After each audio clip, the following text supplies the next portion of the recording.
이 이야기를 시작하기 전에 하나만 먼저 말씀드리겠습니다. 지금부터 보여드릴 영상은 실제로 존재하는 캠코더에서 추출된 것입니다. 촬영자는 현재까지 발견되지 않았습니다. 경찰은 조난으로 종결했습니다. 그런데 이 영상을 직접 보시면 조난이라는 단어가 얼마나 이상한 결론인지 느끼실 겁니다. 제 채널을 오래 보신 분들은 아시겠지만 저는 괴담이나 도시 전설을 다룰 때 가능하면 직접 현장을 갑니다. 영상을 확인하고 자료를 대조하고 현지 주민 이야기를 듣습니다. 그렇게 해야 실제로 무슨 일이 있었는지에 가장 가까이 갈 수 있으니까요. 이번 건은 조금 달랐습니다. 제가 찾아간 게 아니라 이쪽에서 먼저 찾아왔습니다. 석 달 전 채널 이메일로 제보가 하나 들어왔습니다. 제목은 이랬습니다. 경북 군석평리. 여기서 사람이 사라졌는데 아무도 이상하게 생각하지 않습니다. 처음에는 넘길 뻔했습니다. 이런 류의 제보는 한 달에 수십 건이 옵니다. 대부분은 확인해보면 소문이 부풀려진 것이거나 이미 해결된 사건이거나 혹은 처음부터 존재하지 않았던 이야기입니다. 그런데 이메일에는 다른 것들과 구별되는 게 하나 있었습니다. 첨부 파일이었습니다. 영상 파일 하나, 용량 1.7GB, 확장자는 MTS 소니 핸디캠 계열의 촬영 포맷이었습니다. 제보자는 이렇게 적었습니다. 이 영상은 실종자의 차량에서 회수된 캠코더 안에 들어있던 것입니다. 경찰이 확인한 뒤 가족에게 반환했고 가족은 더 이상 보지 않겠다며 저에게 넘겼습니다. 실종자는 제 친구입니다. 이름은 밝히지 않겠습니다. 다만 이 영상의 마지막 3분을 보시면 조난이 아니라는 걸 아시게 될 겁니다. 저는 영상을 재생했습니다. 전반부는 전형적인 폐가 탐방 콘텐츠였습니다. 차에서 내리는 장면, 좁은 시골길, 논밭 사이로 보이는 산 능선. 촬영자는 혼자였고 별다른 내레이션 없이 마을 풍경을 훑고 있었습니다. 빈집들이 보입니다. 허물어진 돌담, 기울어진 대문, 풀이 허리까지 자란 마당. 영상만 보면 한국 어디서나 볼 수 있는 소멸 마을의 풍경이었습니다. 문제는 영상 시작 47분 지점부터였습니다. 촬영자가 마을 안쪽으로 걸어 들어갑니다. 길 끝에 한 채의 집이 있습니다. 다른 폐가들과 확연히 다른 점이 하나 있었습니다. 마루가 깨끗했습니다. 다른 집들은 마루가 내려앉거나 먼지와 낙엽으로 뒤덮여 있었는데 이 집의 마루만은 누군가 어제 닦아놓은 것처럼 반들거렸습니다. 영상 속 촬영자도 이걸 눈치챈 것 같았습니다. 카메라가 마루 표면을 클로즈업합니다. 촬영자의 숨소리가 살짝 빨라진 게 들렸습니다. 그리고 촬영자가 마루에 올라갑니다. 나무가 발밑에서 삐걱거립니다. 한 걸음, 두 걸음. 카메라가 마루 끝을 향해 이동합니다. 그러다 멈춥니다. 촬영자가 마루 틈새 사이로 무언가를 발견한 것 같았습니다. 카메라가 아래를 향합니다. 틈 사이로 손이 들어갑니다. 뭔가를 잡아당기는 소리. 종이가 구겨지는 듯한 바스락거림. 여기서부터 영상이 이상해집니다. 화면이 흔들리기 시작합니다. 촬영자가 갑자기 움직인 건지 아니면 다른 이유인지 알 수 없었습니다.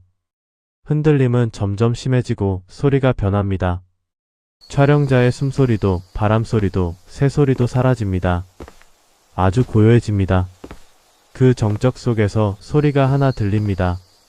맨발이 나무 마루 위를 걷는 소리.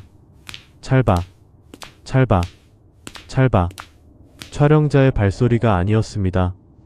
촬영자는 그 시점에 이미 마루 위에 멈춰 서 있었으니까요. 소리는 촬영자의 뒤쪽 혹은 옆에서 납니다. 일정한 간격. 맨발이 마른 나무를 밟는 특유의 소리. 그런데 한 가지 이상한 점이 있었습니다. 그 발소리에는 미세하게 젖은 느낌이 섞여 있었습니다. 마치 발바닥이 축축한 사람이 걷는 것처럼요. 영상은 거기서 끊깁니다. 정확히 52분 17초. 화면이 검게 변하고 파일이 끝납니다. 저는 영상을 3번 더 돌려봤습니다. 그리고 확인한 것이 있습니다. 마지막 장면, 화면이 검게 변하기 직전 1.5초 동안 카메라가 바닥으로 떨어지며 비스듬히 마루 끝을 잡습니다. 거기에 뭔가가 찍혀 있었습니다. 정확히는 잘 보이지 않았습니다. 그림자 같은 것이었습니다. 사람 형태라고 하기엔 비율이 맞지 않았습니다. 서 있는 것의 윗부분, 그러니까 머리에 해당하는 부분이 몸에 비해 지나치게 컸습니다. 저는 제보자에게 연락했습니다. 석평리가 정확히 어디입니까? 제보자의 답은 짧았습니다. 가시려는 거면 밤에는 빈집에 들어가지 마세요. 마을 사람들이 그렇게 말했다고 합니다. 제 친구한테도요. 석평리. 경상북도 군에서 차로 40분, 거기서 다시 비포장도로로 20분을 더 들어가야 나오는 산골 마을. 1960년대에는 30가구가 넘었지만 현재 남은 주민은 4명. 주소로 검색하면 지도 앱에서도 위성사진이 흐릿하게 뜨는 거의 존재하지 않는 것처럼 취급되는 장소. 저는 장비를 챙기고 차에 올랐습니다. 돌아올 수 있을 거라고 생각했습니다. 그때까지는요.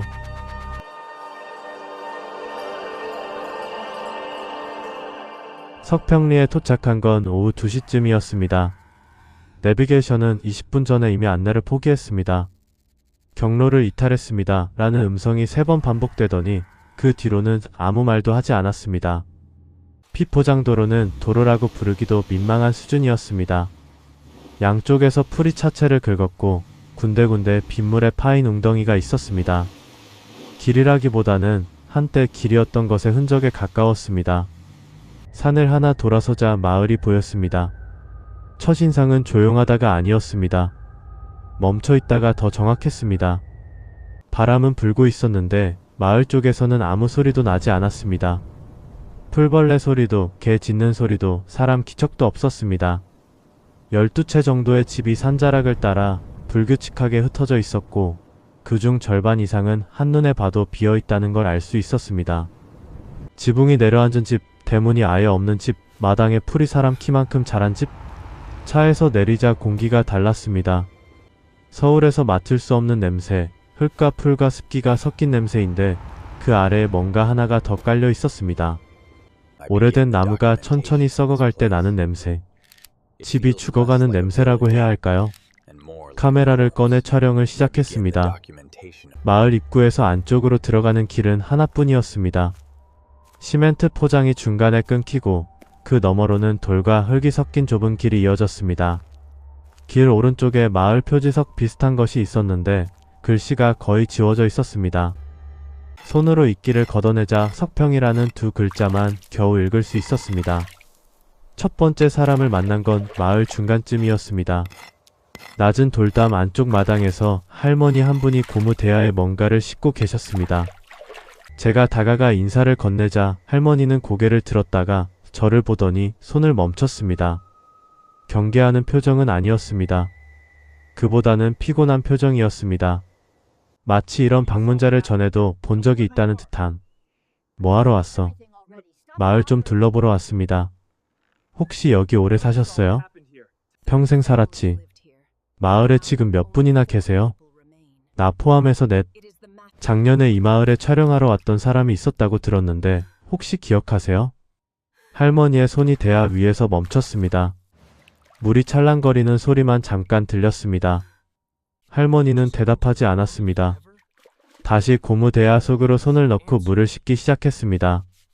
제가 다시 입을 열려는데 할머니가 먼저 말했습니다. 이장한테 물어봐. 저 위에 제일 큰 집. 그리고 더 이상 제 쪽을 보지 않았습니다. 이장이라는 사람은 마을 위쪽 가장 큰 집에 살고 있었습니다. 최씨성을 가진 노인으로 마을에 남은 4명 중 유일하게 아직 경운기를 굴리고 있는 사람이었습니다. 마당에 들어서자 최 노인이 처마 아래 그늘에 앉아 담배를 피우고 있었습니다. 저를 보더니 담배 연기를 한번 길게 내뱉고는 말했습니다. 또 왔나? 저는 처음 온 건데요. 그래, 니는 처음이겠지. 최 노인의 말투에는 감정이 거의 없었습니다. 적대적인 것도 아니고 환대하는 것도 아닌 그냥 사실을 말하는 톤이었습니다. 작년에도 한 명 왔었어. 카메라 들고. 빈집 찍겠다고. 네, 그 사람에 대해서 좀 여쭤보려고요. 물어볼 것도 없어. 왔다가 갔어. 경찰 기록에는 실종으로 되어 있는데요. 최 노인은 담배를 한 번 더 빨았습니다. 그리고 아래쪽 마을을 내려다보며 말했습니다. 여기서 실종이라는 건 산에 들어갔다가 못 나온 거야. 그거 말고 뭐가 있겠어. 차는 마을에 그대로 있었다고 들었습니다. 산에 들어간 거라면 차를 두고 가진 않았을 텐데요. 최 노인이 처음으로 제 얼굴을 제대로 봤습니다. 웃지도 화내지도 않는 얼굴이었습니다. 그냥 잠깐 저를 가늠하는 눈이었습니다. 그 사람은 안 오면 좋겠다 싶은 집에 들어갔어. 어떤 집이요? 마을 제일 안쪽, 길 끝에 있는 집. 김씨네 집이었는데 한 15년 전에 비었어. 왜 그 집에 가면 안 되는 겁니까? 최 노인은 대답하지 않았습니다. 담배를 마당 바닥에 비벼 끄고 일어서며 한마디만 했습니다. 낮에 마을 구경하는 건 알아서 해. 근데 어두워지면 빈집에는 들어가지 마. 특히 그 집은. 저는 마을을 돌기 시작했습니다. 카메라를 들고 한 채씩 바깥에서 촬영했습니다. 빈집들은 저마다 다른 방식으로 무너지고 있었습니다. 어떤 집은 지붕 석가래가 드러나 있었고 어떤 집은 벽이 허물어져 안이 들여다 보였습니다. 장독대는 남아있는데 뚜껑이 없는 집, 빨래줄만 덩그러니 걸려있는 집. 사람이 떠난 시간이 집마다 달랐고 집마다 다른 속도로 사라지고 있었습니다. 그러다 길 끝에 도착했습니다. 최 노인이 말한 집, 김씨네 집. 다른 폐가들과는 확실히 달랐습니다. 외벽은 낡았고 기와도 몇 장 빠져 있었지만 집의 뼈대는 온전했습니다. 대문은 닫혀 있었으나 잠겨 있지는 않았습니다. 밀자 삐걱거리며 열렸습니다. 마당에 들어서자 마루가 보였습니다. 캠코더 영상에서 봤던 바로 그 마루였습니다. 진짜로 깨끗했습니다. 비현실적으로 깨끗했다고 해야 정확합니다. 마당에는 잡초가 나 있었고 처마 밑에는 거미줄이 있었고 기둥은 빛이 발해 있었는데 마루만은 달랐습니다. 먼지가 없었습니다. 나뭇결이 보일 만큼 표면이 매끈했습니다.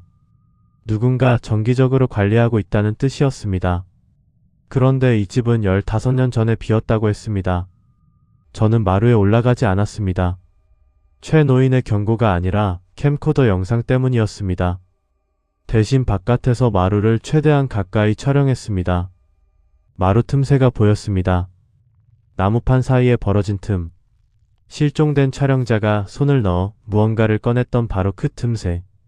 거기는 밤에 올라가면 안 돼. 낮에도 되도록이면 가지마. 뒤에서 목소리가 들려 돌아봤습니다. 대문 밖에 할머니 한 분이 서 있었습니다.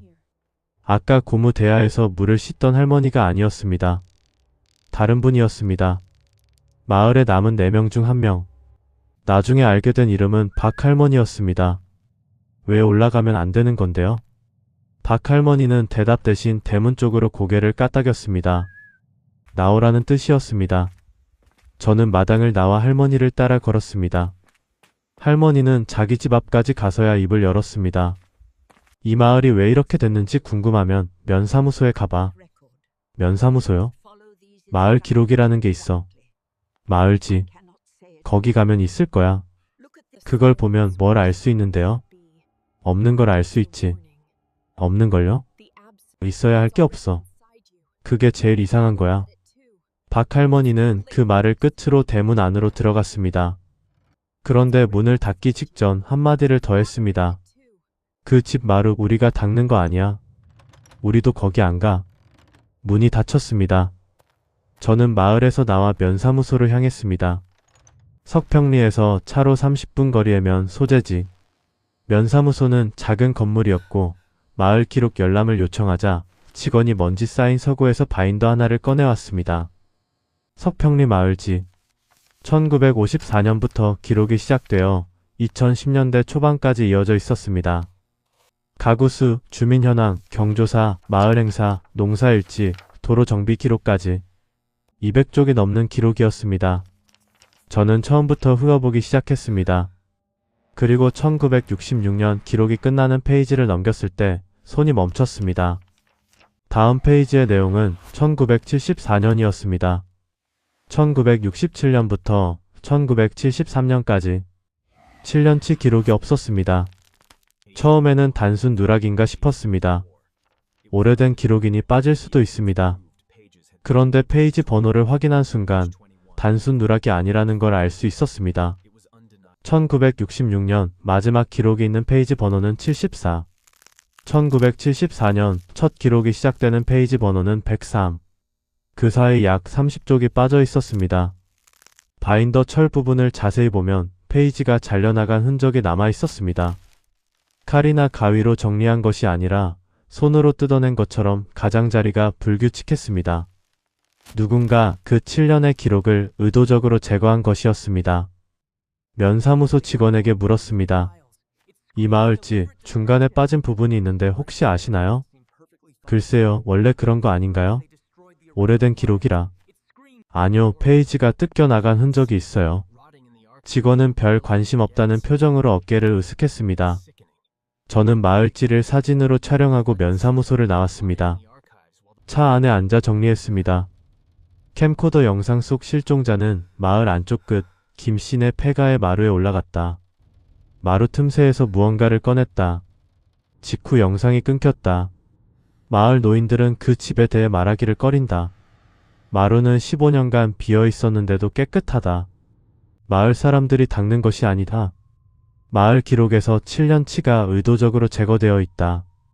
석평리가 숨기고 있는 것이 있었습니다. 그리고 실종된 촬영자는 그것에 닿았습니다. 해가 지기 시작했습니다. 산 그림자가 마을 위로 내려오고 있었습니다. 저는 마을 입구에 빈집 하나의 숙소를 잡았습니다. 전기는 들어오지만 수압은 약했습니다. 최 노인이 거기는 괜찮다고 한 집이었습니다. 잠들기 전 창문 너머로 마을 안쪽이 보였습니다. 김씨네 집이 있는 방향. 달빛 아래 마을은 완전히 다른 곳이 되어 있었습니다. 낮의 쓸쓸함은 사라지고 빈집들이 만들어내는 그림자가 골목마다 고여 있었습니다. 그리고 아주 희미하게 정말 겨우 들릴 만큼 나무 위를 걷는 소리가 들린 것 같았습니다. 아닙니다. 그건 제 착각이었을 겁니다. 그래야 합니다.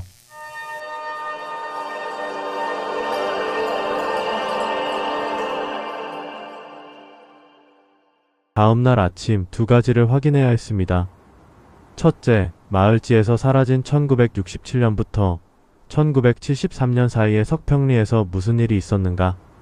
둘째, 캠코더 영상 속 실종자가 마루 밑에서 꺼낸 것이 정확히 무엇이었는가. 두 번째는 직접 마루에 올라가야만 확인할 수 있는 것이었기 때문에 일단 보류했습니다. 첫 번째부터 추적하기로 했습니다. 면사무소에서 마을지 외에 석평리 관련 행정 기록이 더 있는지 확인하기 위해 군청 민원실에 전화를 걸었습니다. 마을지는 면사무소 소관이지만 토지 관련 기록이나 개발 사업 문서는 군청에 보관되어 있을 가능성이 있었습니다. 전화를 받은 담당자는 처음에 석평리요? 라고 되물었습니다.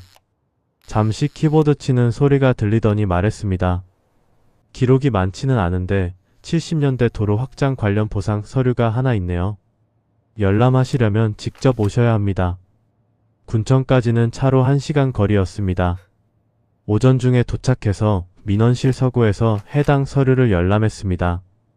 1971년 군도 확장 사업이 추진되었습니다. 석평리 인근을 지나는 도로를 넓히는 계획이었고 마을 일부 토지가 수용 대상에 포함되어 있었습니다. 보상 심사를 위해 마을 현황 조사서가 제출되었는데 이 서류에서 이상한 부분을 발견했습니다.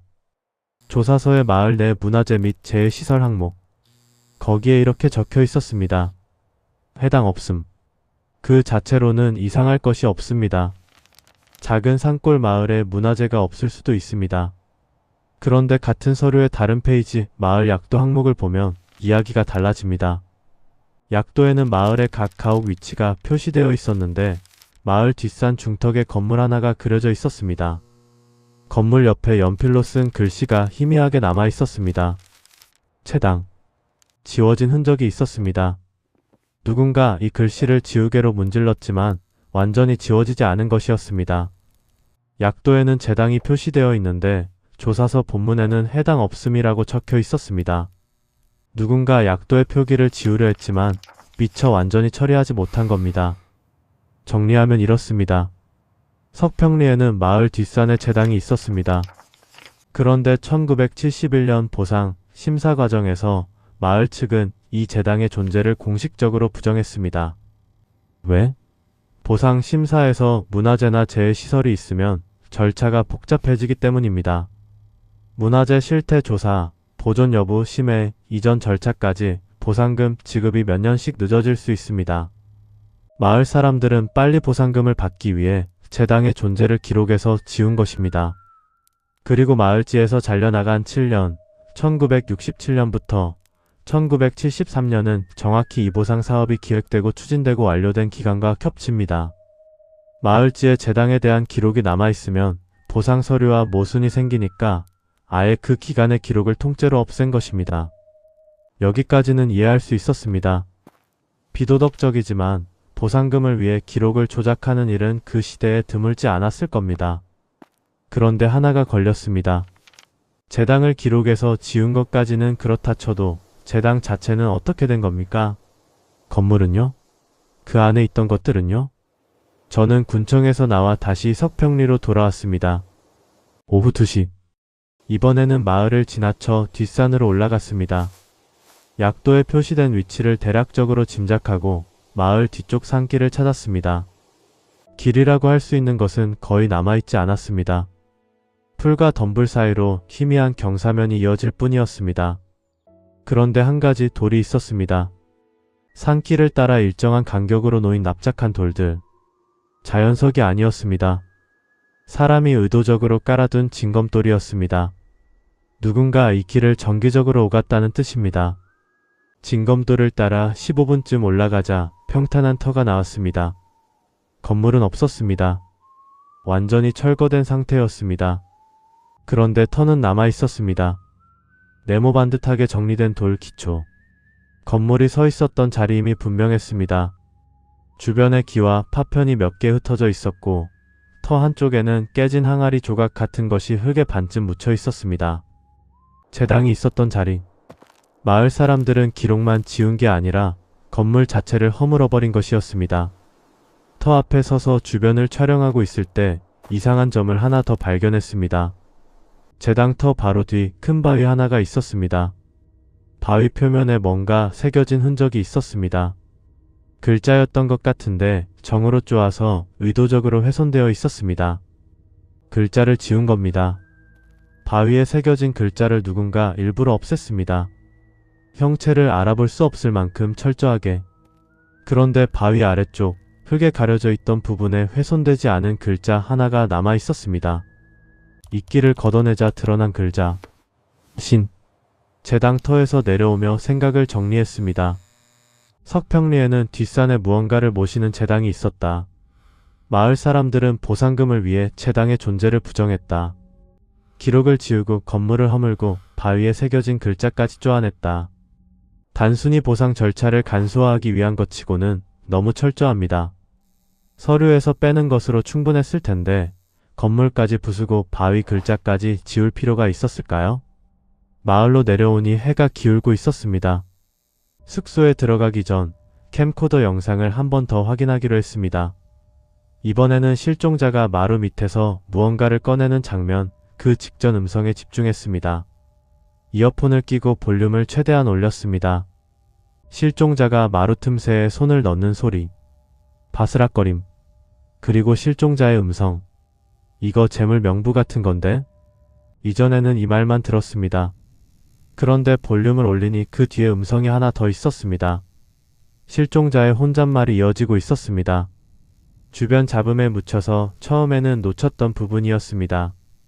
명부 같은 건데 이름이랑 날짜가 적혀 있고 드린 것이라는 칸이 여기에도 이름이 적혀 있네.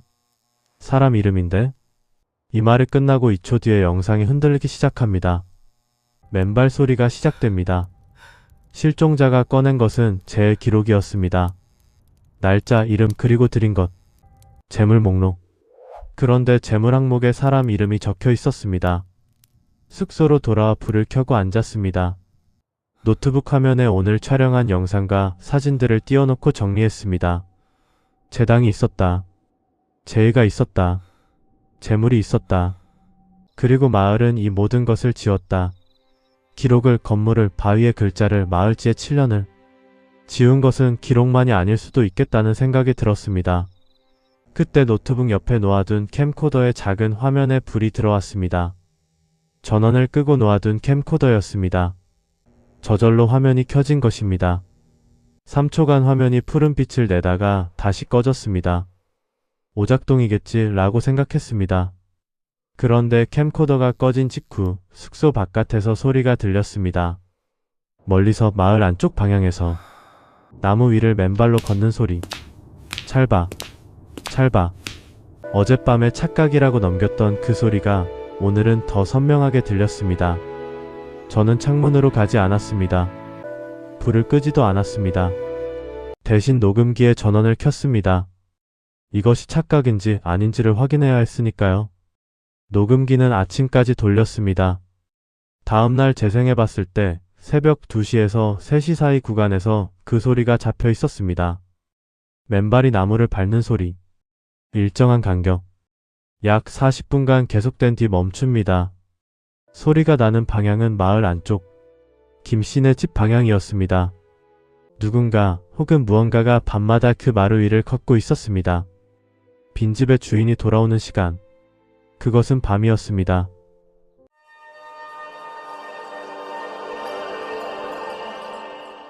그날 하루는 아무것도 하지 못했습니다. 녹음 파일을 반복 재생하며 소리를 분석했습니다. 새벽 2시 7분에 시작해서 2시 48분에 끝나는 발소리. 총 41분. 소리의 간격은 일정했습니다. 약 1.8초에 한 번. 사람이 느리게 걷는 속도와 비슷하지만 문제는 방향이었습니다. 소리가 한쪽에서 다른 쪽으로 이동하는 패턴이 아니었습니다. 같은 범위를 반복적으로 왔다 갔다 하고 있었습니다. 마치 일정한 길이의 마루 위를 끝에서 끝까지 41분간 걷고 있는 것처럼. 오후가 되자 결심이 섰습니다. 밤에 가야 합니다. 김씨네 집에. 이유는 단순했습니다. 실종자가 마루 밑에서 꺼낸 제 기록이 아직 그 안에 있을 가능성이 높았습니다. 실종자의 캠코더는 차량에서 회수되었지만 제 기록에 대한 언급은 경찰 보고서 어디에도 없었습니다. 실종자가 가져나왔다면 차량이나 소지품에서 발견되었어야 합니다. 발견되지 않았다는 것은 두 가지 중 하나입니다. 실종자가 가져나오지 못했거나 가져나왔지만 누군가가 회수했거나 어느 쪽이든 마루 밑을 직접 확인하는 수밖에 없었습니다. 해가 지기 전에 준비를 마쳤습니다. 헤드랜턴, 보조 손전등, 카메라, 녹음기, 장갑, 그리고 혹시 몰라 두꺼운 비닐백 하나. 오래된 문서라면 습기에 약할 테니까요. 날이 어두워질 무렵 숙소를 나섰습니다. 밤의 석평리는 제가 경험한 어떤 장소와도 달랐습니다. 가로등이 없었습니다. 마을 전체의 불빛이라곤 남은 주민 4명의 집에서 새어나오는 희미한 조명뿐이었고 그마저도 마을 안쪽으로 들어가면 닿지 않았습니다. 헤드랜턴을 켜자 빛이 닿는 범위만 존재하고 나머지는 전부 사라졌습니다. 길 양쪽의 폐가들이 빛 바깥에서 윤곽만 드러내고 있었습니다. 낮에는 그저 낡은 빈집이었던 것들이 밤에는 입을 벌리고 있는 것처럼 보였습니다. 대문이 없는 집은 특히 그랬습니다. 어둠이 마당 안쪽에서부터 바깥으로 흘러나오는 것 같았습니다. 김씨네 집까지 도착하는데 3분이 채 걸리지 않았습니다. 낮에는 마을 끝이 멀게 느껴졌는데 밤에는 오히려 가까웠습니다.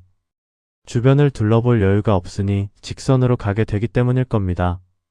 대문을 밀었습니다. 낮과 같은 삐걱거림. 마당에 들어서자 마루가 헤드랜턴 빛 안에 들어왔습니다. 낮에 봤을 때도 깨끗했지만 밤에 보니 그 깨끗함이 다른 의미로 다가왔습니다. 주변은 전부 낡고 허물어지고 먼지가 쌓여 있는데 마루만 빛나고 있었습니다. 헤드랜턴 불빛이 나무 표면에 반사되었습니다. 누군가 기름칠이라도 한 것처럼. 15년간 비어 있었다는 집의 마루가 이럴 수는 없습니다. 박할머니는 자기들이 닦는 게 아니라고 했습니다.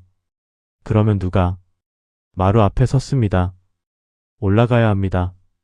금기라는 걸 알고 있었습니다. 최 노인이 말했습니다. 박할머니가 말했습니다. 실종된 촬영자의 친구가 말했습니다. 밤에 빈집 마루에 올라가지 말 것. 그리고 실종자는 올라갔고 돌아오지 못했습니다. 그래도 올라가야 했습니다. 마루 밑에 있는 것을 확인하지 않으면 이 이야기는 여기서 끝납니다. 추측과 분위기만으로는 아무것도 증명할 수 없습니다. 제 기록이 실제로 존재하는지 거기에 정말 사람 이름이 적혀 있는지 직접 봐야 합니다. 마루에 올라간 순간 발바닥으로 느껴진 첫 번째 감각은 온기였습니다. 이상했습니다. 4월 밤이었습니다. 산골의 밤 기온은 한 자릿수까지 떨어집니다. 마당의 돌은 차가웠고 대문의 나무도 차가웠습니다. 그런데 마루 바닥은 따뜻했습니다. 미지근한 정도가 아니라 분명한 온기. 사람의 체온보다는 낮지만 분명히 외부 기온보다 높은 설명할 수 없는 온도. 누군가 방금까지 이 위에 있었던 것처럼. 동시에 냄새가 났습니다. 낮에는 느끼지 못했던 냄새. 나무 냄새도 아니고 흙 냄새도 아닌 비에 젖은 머리카락 같은 냄새. 축축하고 묵직한 사람에게서 나는 냄새인데 사람이 아닌 곳에서 나고 있었습니다. 손을 떨지 않으려고 의식적으로 힘을 주며 마루 틈새를 찾았습니다. 캠코더 영상에서 실종자가 손을 넣었던 위치. 마루 중간쯤 나무판과 나무판 사이가 유독 벌어진 곳이 있었습니다. 장갑을 낀 손을 틈새에 넣었습니다. 손끝에 뭔가가 닿았습니다. 종이였습니다. 여러 겹. 접혀 있거나 말려 있는 상태. 조심스럽게 잡아당겼습니다. 마루 밑의 공간은 생각보다 넓었고 종이 뭉치는 틈새를 빠져나올 수 있었습니다. 비닐백에 넣고 헤드랜턴 아래에서 펼쳐봤습니다. 한지였습니다. 누렇게 변색되었지만 상태는 비교적 양호했습니다. 마루 밑이 건조했던 모양입니다. 먹으로 쓰인 글씨. 새로 쓰기. 한자와 한글이 혼용되어 있었습니다. 상단에 날짜가 적혀 있었습니다. 연도 표기 방식으로 보아 조선 후기에서 일제강점기 사이의 기록으로 추정되었습니다. 가장 오래된 기록은 정확한 연도를 특정하기 어려웠고 가장 최근 기록은 1960년대 후반으로 보이는 것이었습니다. 형식은 반복적이었습니다. 날짜, 이름, 그리고 항목 하나. 캠코더 영상에서 실종자가 말한 그대로였습니다. 드린 것. 처음 몇 줄은 이렇게 되어 있었습니다. 월일. 채청 아래. 드린 것 닭 3마리 떡, 술. 월일. 채청 아래. 드린 것 돼지머리 과일포. 여기까지는 일반적인 제 기록과 다를 바 없었습니다. 마을 제사에서 음식과 가축을 바치는 것은 한국 민속에서 흔한 일입니다. 기록의 중반부터 변합니다. 월일. 채청 아래. 드린 것 무연고 박씨. 월일. 채청 아래. 드린 것 외지장씨. 드린 것 항목에 사람 이름이 적혀 있었습니다. 동물이나 음식이 아닌 사람. 무연고라는 표기. 외지라는 표기. 연고가 없는 사람, 마을 밖에서 온 사람. 찾는 이가 없을 사람들. 기록은 수십 줄이 더 이어졌습니다. 날짜와 이름의 반복. 시대가 내려올수록 기록은 간결해졌지만 구조는 동일했습니다. 날짜, 장소, 드린 것. 마지막 기록에 이르렀습니다. 다른 줄들과 달리 이 줄만 먹의 색이 조금 달랐습니다. 더 진한, 더 최근의 먹. 글씨체도 미세하게 달랐습니다. 다른 사람이 쓴 것일 수 있습니다. 마지막 줄은 이렇게 적혀 있었습니다. 더 이상 드리지 않기로 하였으므로 이 문서와 함께 닫는다. 닫는다. 이 문서와 함께 닫는다. 문서를 마루 밑에 넣고 그것으로 끝내겠다는 뜻이었습니다. 제 일을 중단한다는 선언. 기록을 비닐백에 다시 넣었습니다. 그리고 가방에 넣었습니다. 이 순간이 두 번째 금기를 어기는 순간이었다는 것을 저는 알고 있었습니다. 빈집에 물건을 가져오지 말 것. 그러나 이 기록 없이는 이 이야기를 세상에 내놓을 수 없었습니다. 기록이 있어야 증거가 됩니다. 증거가 있어야 이야기가 됩니다. 그렇게 판단했습니다. 마루에서 내려오려고 몸을 일으킨 순간이었습니다. 등 뒤에서 소리가 났습니다. 찰박. 한 발짝. 맨발이 나무 마루를 밟는 소리. 제 바로 뒤에서. 숨이 멎었습니다. 돌아보지 않았습니다. 돌아보면 안 된다고 판단한 것이 아닙니다. 몸이 돌아가지 않았습니다. 목 근육이 굳었습니다. 어깨가 돌처럼 무거워졌습니다. 찰박. 한 발짝 더. 이번에는 더 가까웠습니다. 발소리에 젖은 느낌이 섞여 있었습니다. 녹음기에서 들었던 것과 같은 질감. 그런데 직접 들으니 하나가 더 있었습니다. 녹음에서는 잡히지 않았던 것. 소리와 소리 사이에 숨소리가 있었습니다.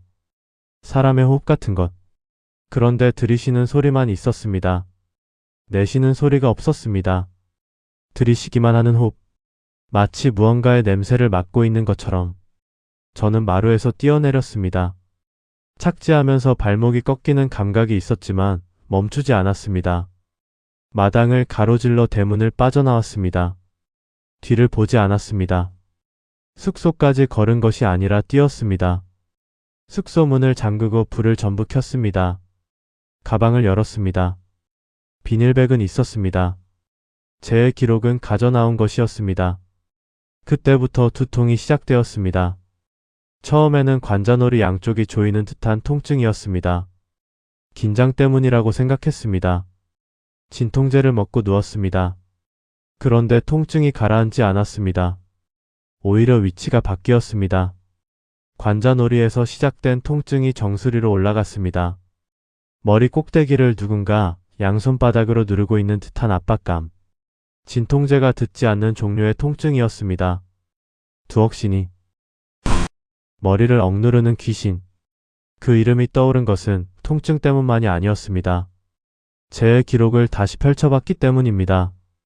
기록 상단에 이 제가 누구에게 바치는 것인지가 적혀 있었습니다. 마루 위에서 읽을 때는 어두워서 놓쳤던 부분. 숙소 불빛 아래에서 보니 분명하게 읽을 수 있었습니다. 두억대 신께 올림. 석평리는 두억신이에게 재물을 바치고 있었던 것입니다. 가축과 음식으로 시작해서 사람으로 넘어갔습니다. 그리고 어느 시점에 중단했습니다. 더 이상 들이지 않기로 하였으므로. 중단한 시기와 개발 보상 사업의 시기가 겹칩니다. 마을은 보상금을 위해 재당을 허물었고 제의를 끊었고 기록을 지웠습니다. 그런데 두억신이는 어떻게 되었을까요? 기록을 지운다고 존재가 사라지나요? 건물을 허문다고 그 안에 모셔진 것이 없어지나요? 바위에 글자를 쪼아낸다고 이름이 지워지나요? 두통이 점점 심해졌습니다. 다음날 아침 숙소 밖에서 발소리가 들렸습니다. 이번에는 밤이 아니었습니다. 낮이었습니다. 문을 열자 최 노인이 서 있었습니다. 노인의 얼굴을 보는 순간 어젯밤 제가 김씨네 집에 갔다는 것을 이미 알고 있다는 걸 느꼈습니다. 어떻게 알았는지는 모릅니다. 제가 뛰어나오는 소리를 들었을 수도 있고 아침에 제 신발에 묻은 흙을 보았을 수도 있습니다. 혹은 그냥 아는 것일 수도 있습니다. 오래 이 마을에 산 사람이 아는 방식으로. 최 노인은 제 얼굴을 보더니 정확히는 제 이마 위쪽 정수리 부근을 보더니 말했습니다. 가져갔구나. 부정하지 않았습니다. 이게 뭔지 아시죠? 알지. 이 마을이 사람을 파쳤다는 기록입니다. 최 노인의 표정이 변하지 않았습니다. 놀라지도 화내지도 부정하지도 않았습니다. 그냥 알고 있었다는 얼굴이었습니다. 돌려놔. 이건 증거입니다. 이 마을에서 사람들이 사라진 이유가 여기에. 돌려놔. 안 그러면 너도 여기 남게 돼. 노인의 목소리는 위협하는 톤이 아니었습니다. 경고도 아니었습니다. 사실을 말하는 톤이었습니다. 날씨 이야기를 하듯이 내일 비가 온다고 말하듯이 너도 여기 남게 된다고 말했습니다. 여기 남게 된다는 게 무슨 뜻입니까? 최 노인은 대답하지 않았습니다. 돌아서서 걸어갔습니다. 그런데 세 걸음쯤 가다가 멈추더니 돌아보지 않은 채 한마디를 더 했습니다. 밤에 그 마루에 올라간 사람 중에 머리가 성한 채로 나온 사람은 없어. 네가 지금 머리 아픈 거 감기가 아니야. 노인이 사라진 뒤에도 한동안 문 앞에 서 있었습니다. 두통은 더 심해지고 있었습니다. 머리 위를 누르는 압박감이 이제는 통증을 넘어 물리적 무게로 느껴졌습니다. 고개를 숙이면 정수리가 땅으로 끌려가는 것 같았습니다. 가방 안에 비닐백이 보였습니다. 제 기록. 이 기록을 가져온 순간부터 시작된 두통. 돌려놓으면 멈출까? 그런 생각이 들었습니다. 하지만 돌려놓으면 이 이야기는 영원히 묻힙니다. 이 마을이 한 일도, 사라진 사람들도, 실종된 촬영자도 전부. 저는 기록을 돌려놓지 않았습니다. 그날 밤 잠들기 전까지 두통은 멈추지 않았습니다. 그리고 새벽 2시 맨발 소리가 다시 들리기 시작했습니다. 이번에는 김씨네 집 방향이 아니었습니다. 숙소 마루 위에서 들렸습니다. 잠을 자지 못했습니다. 숙소 마루 위의 발소리는 새벽 2시부터 4시까지 계속되었습니다. 김씨네 집에서 녹음했을 때와 같은 패턴이었습니다. 일정한 간격, 같은 범위의 왕복. 찰박, 찰박, 찰박. 그런데 한 가지가 달랐습니다. 소리가 점점 가까워졌습니다. 처음에는 마루 한쪽 끝에서 들리던 것이 시간이 지나면서 제가 누워있는 방문 바로 앞까지 이동했습니다. 4시가 되자 소리가 멈췄습니다. 멈춘 위치는 방문 바로 앞이었습니다. 마지막 발소리가 찰박하고 울린 뒤 정적이 왔습니다. 그런데 그 정적이 완전한 정적이 아니었습니다. 문 너머에서 그 호흡이 들렸습니다. 들이쉬기만 하는 호흡. 어젯밤 김씨네 집 마루에서 제 등 뒤에서 들었던 그것. 냄새를 맡는 것 같은 호흡. 문짝 하나를 사이에 두고 그것이 저를 막고 있었습니다. 얼마나 지났는지 모릅니다. 눈을 감고 있었지만 잠든 것은 아니었습니다. 어느 순간 창문으로 회색빛이 들어오기 시작했고 새소리가 들렸습니다. 날이 밝은 것이었습니다. 문 너머의 호흡은 사라져 있었습니다. 일어나서 방문을 열었습니다. 마루 위에는 아무것도 없었습니다. 발자국도 없었습니다. 다만 한 가지. 방문 바로 앞 마루 나무 표면에 물기가 남아 있었습니다. 둥근 얼룩 2개. 맨발 하나가 남긴 것과 크기가 비슷했습니다. 손으로 만져보자 차갑지도 미지근하지도 않은 이상한 온도의 물기였습니다. 두통은 밤새 더 심해져 있었습니다. 이제는 앉아 있어도 정수리가 무거웠고 눈을 뜨면 시야 가장자리가 미세하게 흔들렸습니다. 진통제 3알을 먹었지만 효과가 없었습니다. 통증의 성질이 약으로 해결되는 종류가 아니었습니다. 뭔가가 물리적으로 머리 위에 올려져 있는 것 같은 감각. 양손으로 정수리를 감싸면 손바닥 위에도 그 무게가 느껴졌습니다. 이 상태로 오래 버틸 수 없다는 건 알고 있었습니다. 그래도 확인해야 할 것이 남아 있었습니다. 제 기록에 적힌 내용의 전모. 어젯밤에는 앞부분만 읽었습니다. 두통과 공포 속에서 끝까지 읽을 여유가 없었습니다. 숙소 바닥에 기록을 펼쳤습니다. 총 17장의 한지. 앞쪽 5장은 제 날짜와 재물 목록이었고 여기까지는 어젯밤에 확인한 내용과 같았습니다. 가축과 음식에서 시작하여 사람 이름으로 넘어가는 구간. 6번째 장부터 기록의 성격이 달라졌습니다. 재물 목록이 아니라 일종의 서술이었습니다. 누군가가 이 재에 대해 설명을 남긴 것이었습니다. 한자가 많았지만 문맥상 해독이 가능한 부분을 정리하면 이러했습니다. 석평리의 재해는 마을 창건 시기부터 시작되었습니다. 뒷산의 제당에 모신 것은 두억 대신이었고 마을 사람들은 이 존재를 산의 주인이자 마을의 수호신으로 모셨습니다. 재해의 핵심은 거래였습니다. 마을이 바치는 것이 있고 두억 대신이 내리는 것이 있습니다. 마을은 풍요를 받았고 대가로 바쳤습니다. 초기에는 음식과 가축으로 충분했던 것 같습니다. 그런데 기록에 따르면 어느 시점부터 신이 받지 않는다는 표현이 등장합니다. 재물을 올려도 효험이 없다는 뜻이었습니다. 흉년이 들고 가축이 병들고 아이가 태어나지 않았습니다. 마을 어른들이 모여 논의했고 결론은 더 큰 것을 드려야 한다였습니다. 사람이 재물이 된 것은 그때부터였습니다. 기록에 따르면 첫 번째 인신 재물은 마을에 흘러들어온 유랑민이었습니다. 이름 석자가 적혀 있었지만 성 하나와 아무개라는 표기만 있었습니다. 연고가 없는 사람, 찾을 사람이 없는 사람. 이후로도 재물은 같은 패턴이었습니다. 외지인 무연고자, 떠돌이. 간혹 이웃 마을 아무개라는 기록도 있었습니다. 방식에 대한 직접적인 묘사는 없었습니다. 드렸다는 표현만 반복될 뿐 구체적으로 어떻게 했는지는 기록되어 있지 않았습니다. 그런데 한 줄 다른 기록과 어조가 다른 문장이 있었습니다. 제청에 올린 뒤 하룻밤이 지나면 머리가 남지 않는다. 머리가 남지 않는다. 두억신이의 전승과 일치했습니다. 머리를 터뜨리는 존재. 머리를 억누르는 신. 재물을 제당에 올리면 다음날 머리가 사라져 있었다는 뜻이었습니다. 12번째 장부터 15번째 장까지는 재해 참여자에 대한 기록이었습니다. 재관을 맡은 사람, 재물을 데려온 사람, 제의에 참여한 마을 사람들의 이름이 나열되어 있었습니다. 성씨를 보며 마을 주민 명단과 대조해 봤습니다. 최씨, 박씨, 김씨. 지금 마을에 남아있는 노인들의 성씨와 겹치는 이름들이 있었습니다. 직접적으로 동일인이라고 확정할 수는 없었습니다. 촌락에서 같은 성씨는 흔합니다. 하지만 이 기록이 1960년대 후반까지 이어져 있다는 점을 생각하면 당시 재해에 참여한 사람이 지금 마을에 남아있는 노인일 가능성은 충분했습니다. 16번째 장. 여기에 가장 중요한 내용이 있었습니다. 1960년대 후반으로 추정되는 시기의 기록. 글씨체가 바뀌어 있었습니다. 이전까지의 기록은 전통적인 붓글씨였는데 이 부분은 펜으로 쓴 것 같은 필체였습니다. 현대 교육을 받은 사람의 글씨. 내용은 이러했습니다. 도로 사업이 추진되면서 보상금 이야기가 나왔다.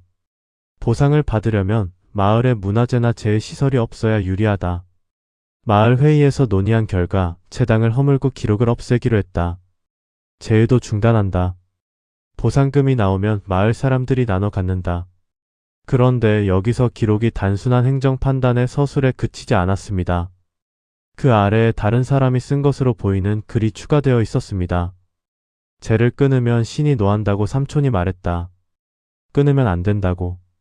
그런데 돈이 필요했다. 삼촌이 반대하니까 회의에서 삼촌을 마지막으로 드리기로 했다. 삼촌은 제당에 올려졌고 다음날 머리가 없었다. 그렇게 마지막 재를 지내고 기록을 여기에 넣고 닫았다. 숨이 멈추는 기분이었습니다. 마을 사람들은 재의를 반대한 사람을 마지막 제물로 바쳤습니다. 보상금을 위해 반대자를 제거하면서 동시에 마지막 재의를 치른 것입니다. 두 가지 목적을 한 번에 해결한 겁니다. 그리고 제당을 허물고 바위 글자를 쪼아내고 마을지에서 7년을 잘라내고 이 기록을 빈집 마루 밑에 숨겼습니다. 더 이상 드리지 않기로 하였으므로 이 문서와 함께 닫는다. 이 문장의 의미가 비로소 완전히 읽혔습니다. 마지막 재물을 바치고 문을 닫았다는 선언. 그리고 이 마을은 그 위에 50년을 살았습니다. 17번째 장, 마지막 장에는 글이 아니라 이름만 나열되어 있었습니다. 마지막 재의에 참여한 사람들의 명단으로 보였습니다. 11명의 이름. 그중 2명의 성씨가 눈에 들어왔습니다. 최, 박. 기록을 내려놓았습니다. 두통이 정점에 달해 있었습니다. 시야가 좁아졌습니다. 정수리 위의 압박감이 이제는 두개골 안쪽까지 파고드는 것 같았습니다. 그때 숙소 문을 두드리는 소리가 났습니다. 낮이었습니다. 문을 열자 최 노인이 서 있었습니다. 어제와는 달랐습니다. 어제의 최 노인은 무표정했지만 오늘의 최 노인은 늙어 보였습니다. 하룻밤 사이에 10년은 더 늙은 것 같은 얼굴이었습니다. 노인은 제 손에 들린 비닐백을 보았습니다. 그리고 방 바닥에 펼쳐진 한지를 보았습니다. 눈을 감았습니다.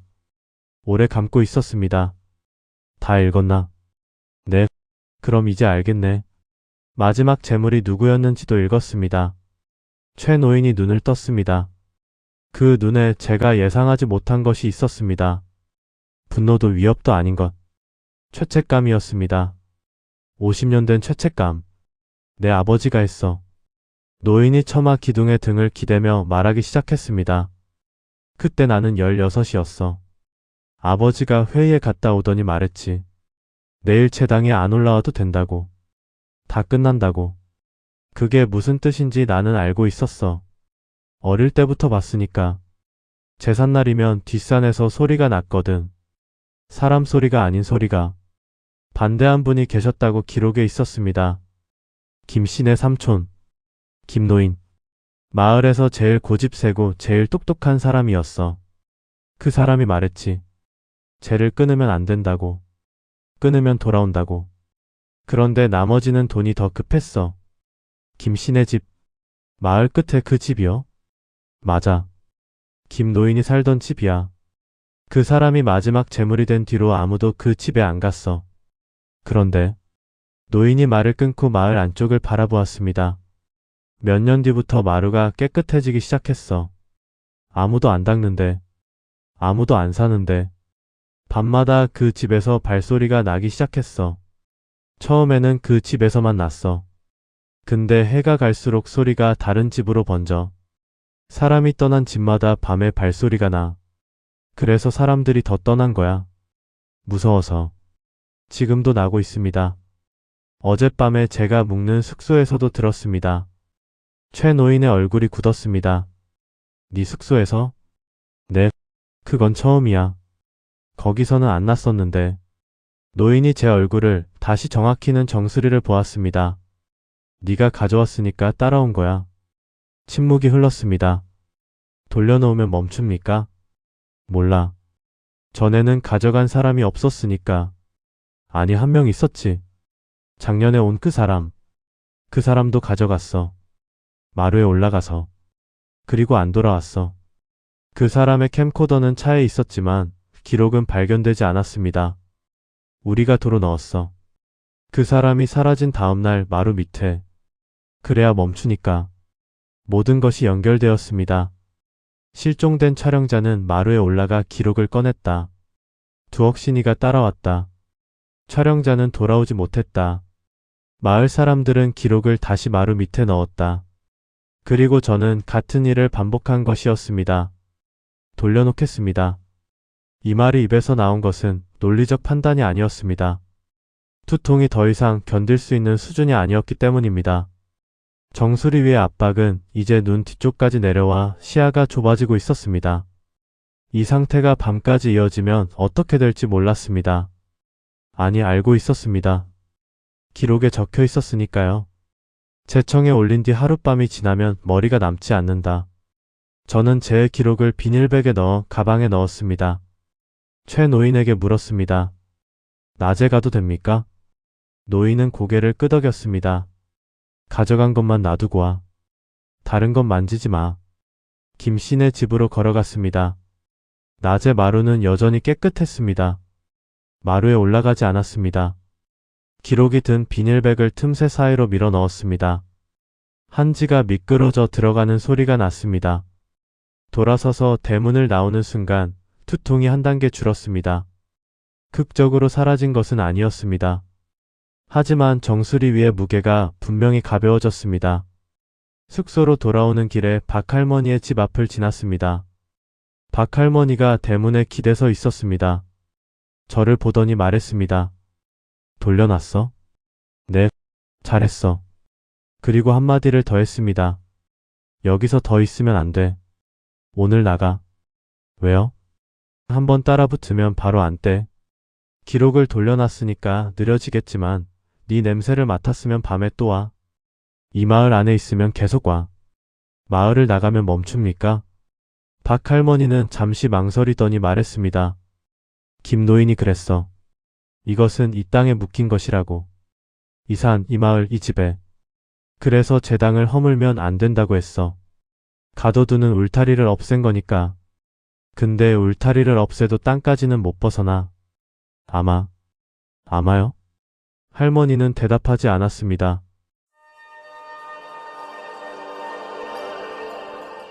석평리를 떠난 건 그날 오후 4시였습니다. 짐을 챙기는데 오래 걸리지 않았습니다. 원래 많이 가져온 것도 아니었고 가져나가는 것도 별로 없었습니다. 카메라, 녹음기, 노트북, 옷까지. 그리고 이 마을에서 촬영한 영상 데이터. 제 기록은 마루 밑에 돌려놓았습니다. 증거는 사라졌습니다. 남은 건 제 촬영분과 기억뿐이었습니다. 차에 시동을 걸기 전에 마을을 한번 돌아봤습니다. 오후 햇살이 비스듬히 내려오고 있었고 빈집들의 그림자가 길어지고 있었습니다. 마을은 조용했습니다. 며칠 전 처음 도착했을 때와 같은 풍경. 멈춰있는 마을. 그런데 이제는 이 정적이 다르게 들렸습니다. 이 마을이 조용한 건 평화로워서가 아니었습니다. 입을 다물고 있는 거였습니다. 피포장도로를 빠져나올 때 백미러로 마을 쪽을 봤습니다.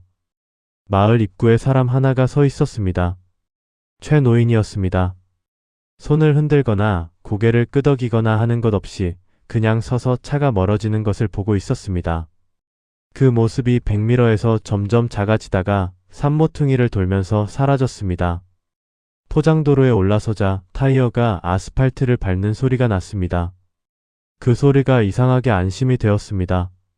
평평하고 단단한 길, 사람이 만든 길, 산골 마을의 흙길과는 다른 현대의 표면. 두통은 마을을 벗어난 직후부터 줄어들기 시작했습니다. 피포장도로를 빠져나올 때까지는 여전히 정수리의 무게가 남아 있었는데 포장도로에 올라서자 압박감이 한 단계 더 풀렸습니다. 군청 소재지를 지날 때쯤에는 둔한 통증 정도로 줄었고 고속도로에 진입하자 거의 느끼지 못할 수준이 되었습니다. 박할머니의 말이 맞았습니다. 이 땅에 묵힌 것. 마을에서 멀어질수록 약해졌습니다. 서울에 도착한 건 밤 9시였습니다. 집에 들어가 짐을 내려놓고 샤워를 했습니다.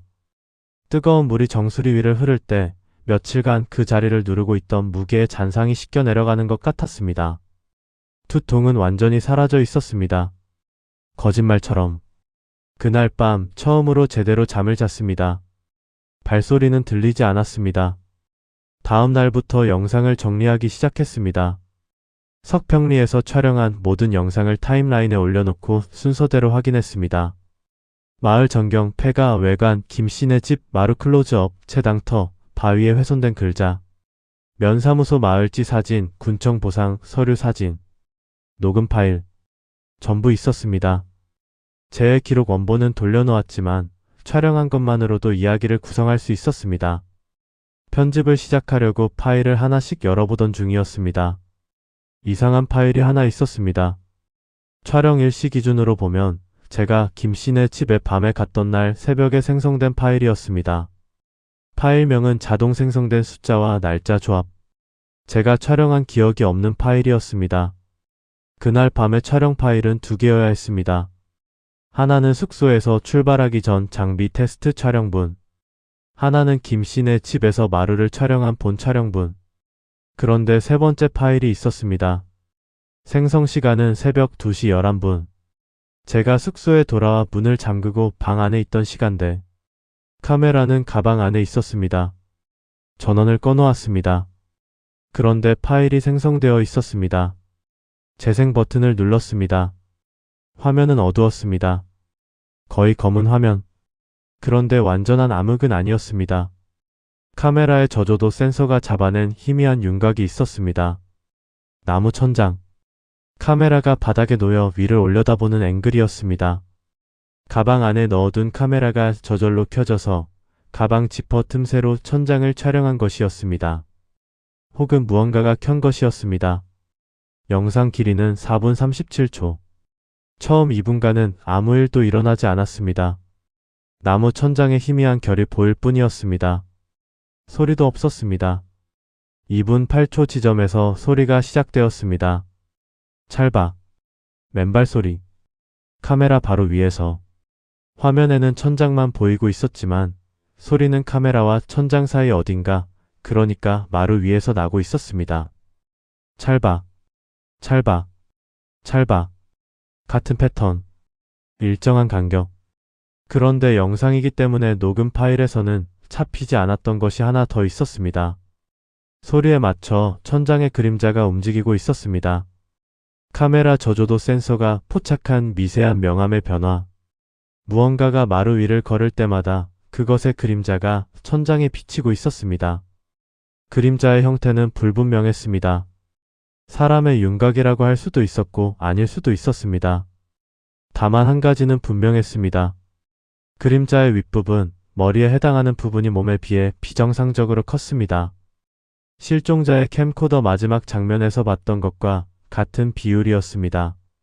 3분 40초 지점에서 발소리가 멈췄습니다. 그림자도 멈췄습니다. 카메라 바로 위에서 정지한 것이었습니다. 그리고 그 호흡이 들렸습니다. 들이쉬기만 하는 호흡. 냄새를 맡는 호흡. 카메라 바로 위에서. 그것은 카메라의 위치를 알고 있었습니다. 가방 안에 들어있는 카메라를, 혹은 카메라 옆에 있는 비닐백의 냄새를 맡고 있었던 것일 수도 있습니다. 제 기록이 들어있던 비닐백. 4분 12초. 호흡이 멈췄습니다. 4분 13초부터 4분 37초까지 24초간 소리가 하나 들렸습니다. 매우 낮은 소리. 마루 위의 발소리도 호흡도 아닌 다른 종류의 소리. 처음에는 잡음인 줄 알았습니다. 볼륨을 최대로 올렸습니다. 목소리였습니다. 사람의 목소리와 비슷하지만 사람의 목소리가 아닌 것. 음절이 있었습니다. 반복되는 음절. 처음에는 알아들을 수 없었습니다. 3번, 4번 반복 재생하며 그 음절에 집중했습니다. 5번째 재생해서 알아들었습니다. 제 이름이었습니다. 제 이름을 부르고 있었습니다. 정확히는 부르고 있었다는 표현이 맞지 않을 수도 있습니다. 음절에 높낮이가 없었습니다. 감정이 없었습니다. 부르는 것이 아니라 확인하는 것에 가까웠습니다. 이름을 소리내어 읽고 있는 것. 마치 명부에 적힌 이름을 확인하듯이. 영상을 껐습니다. 저는 그 파일을 삭제하지 않았습니다. 하지만 업로드하지도 않았습니다. 이 영상을 세상에 내보내야 하는지, 그래도 되는 것인지 판단할 수 없었습니다. 제 이름을 부르는 존재의 목소리를 인터넷에 올린다는 것이 어떤 의미인지 알 수 없었습니다. 석평리 촬영분 전체를 하드디스크에 백업하고 편집 프로젝트를 닫았습니다. 며칠이 지났습니다. 투통은 돌아오지 않았습니다. 발소리도 들리지 않았습니다. 일상으로 돌아가려 했습니다. 그러다 습관적으로 석평리에 대해 검색을 했습니다. 뉴스 하나가 떴습니다. 지역신문 온라인판. 작은 기사. 경북 군 석평리 자녀 주민 전원 이주 완료. 행정상 폐촌 처리 예정.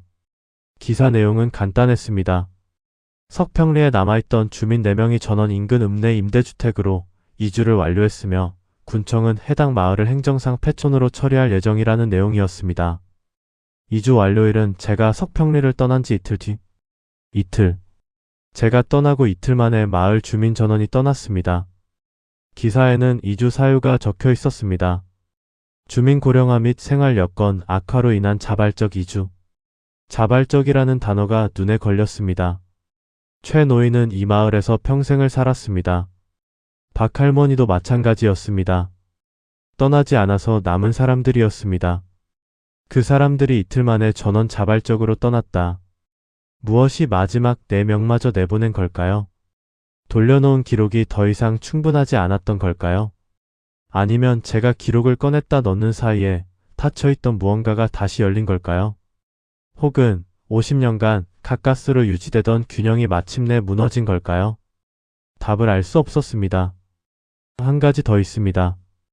이 이야기를 정리하면서 마지막으로 확인하려고 작업실 책상 위에 놓아둔 캠코더를 살펴봤습니다. 실종자의 것이 아니라 제 카메라입니다. 석평리에서 돌아온 뒤 전원을 끄고 책상 위에 올려놓았던 것입니다. 배터리를 빼둘까 생각했지만 그러지 않았습니다. 캠코더의 작은 LCD 화면 옆에 녹화 표시등이 있습니다. 녹화 중일 때 빨간빛이 들어오는 LED. 전원이 꺼져 있는데 그 표시등이 깜빡이고 있었습니다. 느린 간격으로 1번, 2번, 3번, 찰박과 같은 간격으로 저는 배터리를 뺐습니다. 표시등이 꺼졌습니다. 그런데 배터리를 빼고 30초쯤 지났을 때 빈 배터리 슬롯 안쪽에서 소리가 났습니다. 아주 작은 소리. 기계 잡음일 수도 있습니다. 아닐 수도 있습니다. 저는 캠코더를 서랍에 넣었습니다. 이 영상을 업로드할지 말지 아직 결정하지 못했습니다. 석평리에서 제가 본 것과 들은 것을 어디까지 공개해야 하는지 모르겠습니다. 다만 한 가지는 확실합니다. 석평리는 지금 비어 있습니다. 마을지에서 7년이 잘려나간 채로. 제당은 허물어진 채로. 김씨네 집 마루 밑에는 제 기록이 들어있는 채로. 그리고 그 마루 위에서는 아마 오늘 밤에도 누군가가 걸을 겁니다. 찰박. 빈집에도 주인이 있습니다. 아무도 없는 마을에도.